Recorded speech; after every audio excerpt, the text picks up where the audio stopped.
আসসালামু আলাইকুম। এখন আমি অবস্থান করতেছি নোয়াখালী জেলার সদর উপজেলার নিয়াজপুর ইউনিয়নের ভুলুয়া ডিগ্রি কলেজ। এটা কিন্তু এই নিয়াজপুর ইউনিয়নের জন্য সবচেয়ে ফেমাস একটা কলেজ। চলুন জেনে আসি ছোট্ট করে এই কলেজের ইতিহাস ঐতিহ্য।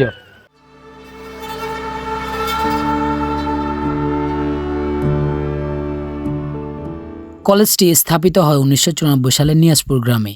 এই কলেজটি নির্মাতা মরহুম অ্যাডভোকেট আলহাজ মমিনুল্লাহ। নোয়াখালী জেলার আদি নাম ছিল ভুলুয়া। সেই আদি নাম ধরে রাখার জন্য মমিনুল্লাহ সাহেব তৎকালীন এই কলেজের নাম রাখে ভুলুয়া ডিগ্রি কলেজ। তবে কলেজটির সাথে নোয়াখালীর আদি নাম জড়িয়ে থাকাতে পুরো নোয়াখালীতে কলেজটি অত্যন্ত জনপ্রিয় একটি কলেজ। এই কলেজের পড়াশোনার মান অনেক ভালো। এই কলেজটা নামের কারণে অনেক বিখ্যাত। ভুলুয়া নামটা দেওয়া হলো আমাদের বিখ্যাত নোয়াখালীর আদি নামটা হলো ভুলুয়া। এতক্ষণ ভুলুয়া কলেজ সম্পর্কে যে ইনফরমেশনগুলো দিয়েছি, এই ইনফরমেশন হয়তো বা ভুলভ্রান্তি থাকতে পারে। যদি ভুলভ্রান্তি থাকে ক্ষমা সুন্দর দৃষ্টিতে দেখবেন। ইনশাল্লাহ নেক্সট কোনো ভিডিওতে দেখা হবে আবার।